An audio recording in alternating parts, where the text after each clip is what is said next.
¿Conoces las insignias que utiliza un obispo y que le distinguen del presbítero y del diácono? Siendo el obispo sucesor de los apóstoles, es natural que tenga símbolos que, de alguna forma, traduzcan materialmente la realidad sobrenatural de la excelencia de su condición. La mitra. Desde el Antiguo Testamento vemos la costumbre de que los sumos sacerdotes portasen una cobertura para la cabeza, como encontramos en el libro del Levítico, donde hay una referencia a los hijos de Aarón. Después mandó que se aproximasen los hijos de Aarón, y los revistió de túnicas y de cinturas, poniéndoles también mitras en las cabezas, como el Señor le había ordenado. Igualmente los cristianos emplearon un sombrero sacerdotal, que luego fue reservado a los obispos. Los cristianos hicieron igualmente el uso de un sombrero sacerdotal, tanto en el occidente como en oriente, siendo, entre tanto, en todos los lugares reservado a los obispos, y teniendo por nombre mitra.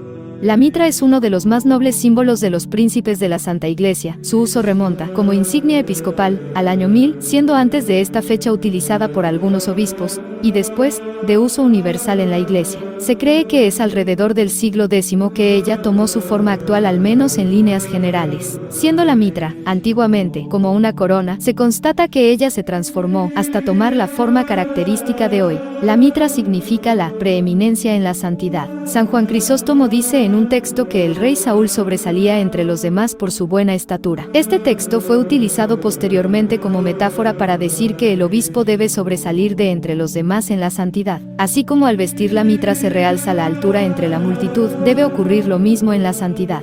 El ritual de la ordenación es suficientemente explícito cuando dice al nuevo obispo, en el momento en que se le impone la mitra: brille en ti el resplandor de la santidad para que, cuando aparezca el príncipe de los pastores, merezcas la corona de gloria que no se marchita. Tengamos en cuenta que la autoridad en la Iglesia no está ligada infaliblemente a la santidad. Una cosa es tener la máxima autoridad en la Iglesia y otra cosa es ser santo. La Iglesia le recuerda al obispo que la auténtica corona no es la de los reyes, que simboliza el poder en este mundo, sino la corona de santidad.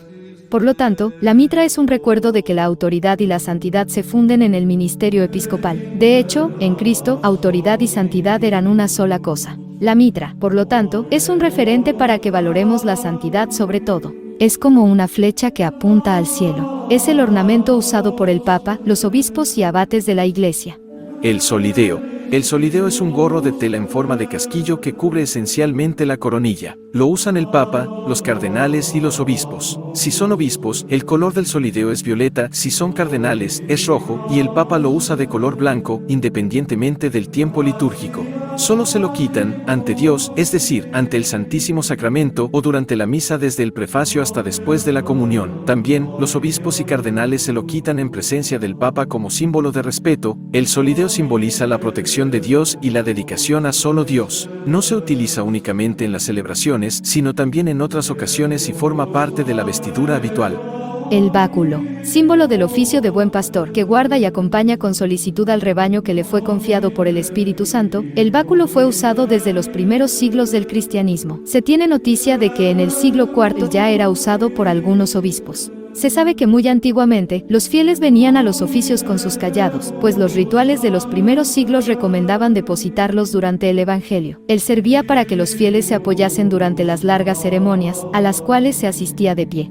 Paralelamente, en el ámbito pastoral, el empleo del báculo se origina en la necesidad que tenían los obispos, generalmente ancianos, de apoyarse en un bastón durante los viajes apostólicos y las ceremonias litúrgicas. Más tarde, la Iglesia agregó al báculo la idea de la autoridad episcopal, así como, paralelamente, el cetro representa el poder de un monarca. Cumple resaltar además que, bajo el prisma simbólico, el báculo es como que el cayado que usan los pastores, visto que se sirve de él aquel que tiene la obligación de asistir y dirigir el rebaño y guardarlo en aprisco seguro, contra las embestidas de los lobos. Este bastón es, del mismo modo, insignia de la jurisdicción del obispo. Siendo así, el prelado no lo puede usar fuera de su propia diócesis, no es territorio bajo su responsabilidad, por tanto, no está en medio a sus ovejas. El báculo es el signo exterior de la tarea pastoral del obispo, quien en nombre de Cristo apacienta a la Iglesia de Dios. Llevando en su mano el cayado del pastor, el obispo debe congregar al rebaño que le ha sido encomendado, conduciéndolo con actitud de servicio y distinguiéndose por su espíritu de amor y de preocupación para con todos. No olvidemos que el cayado del pastor sirve también como garrote firme con el que ahuyenta a los lobos y otros enemigos del rebaño. La cruz pectoral. Otro importante símbolo episcopal es la cruz pectoral, cuyo uso remonta al siglo XIII y que algunas contienen en su interior generalmente reliquias de santos mártires. Pendiendo de sus hombros, tal cruz está constantemente delante del prelado, lo que sirve para recordarlo a todo instante de Cristo Señor nuestro, que murió por él en el Calvario, y la fe que él profesa con su propia sangre. Sobre la historia del uso de la cruz pectoral, se sabe que ya para los primeros cristianos, era costumbre portar algún objeto sagrado que servía para evocar el recuerdo de nuestro Señor Jesucristo. Cuando era grande el peligro, a veces traían en el pecho la Santísima Eucaristía. Más tarde, habiendo disminuido las persecuciones, se pasó a usar la cruz en el pecho como señal clara y distintiva del fiel cristiano. A partir del siglo XIII, como dijimos, el uso de la cruz pectoral pasó a ser señal distintiva propia de los obispos. Esta cruz recuerda la pasión del Señor como momento supremo de su entrega por la redención del mundo. El obispo, al portar siempre sobre sí la cruz bendita, se siente invitado a hacer suyas las palabras de San Pablo: estoy crucificado con Cristo, ya no vivo yo, es Cristo quien vive en mí. No se trata de una serie de palabras poéticas, ya que para realizar este misterio de identificación con Jesucristo, el obispo debe disponerse a crucificar al hombre viejo que todos llevamos en nosotros. Sus criterios, sentimientos, decisiones, silencios, entre otros, deben todos ellos estar purificados por la cruz del Señor. El anillo.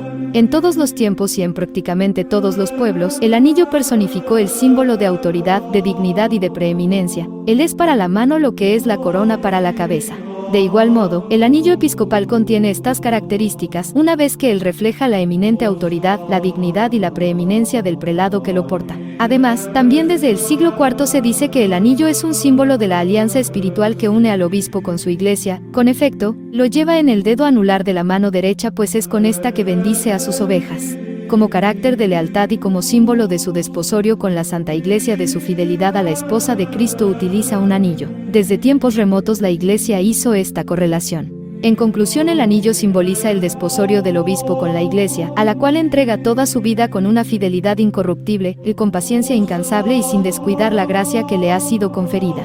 El obispo es un enamorado de Cristo que debe procurar que la humanidad entera se enamore también del Señor. Para que esto sea posible, el obispo debe seguir el consejo de San Pablo. Los obispos deben ser modelo para sus cristianos. Por la plenitud del sacramento del orden, la vida del obispo queda consagrada a alimentar y enriquecer a su iglesia, de la misma forma en que él es amado con amor de predilección. Hábito coral. El hábito coral del obispo, tanto en su diócesis como fuera de ella, consta de sotana color morado, una banda de seda del mismo color con los flecos de seda, roquete, museta de color morado, cruz pectoral sostenida sobre las musetas por un cordón color verde, solideo color morado y bonetes del mismo color. Vestiduras solemnes fuera de las celebraciones litúrgicas. La vestidura del obispo en circunstancias solemnes, fuera de las celebraciones litúrgicas, consta de sotana negra adornada con ribetes, ojales, botones de color morado, faja de color morado con flecos de seda y una capa corta, esclavina, también adornada con ribetes morados.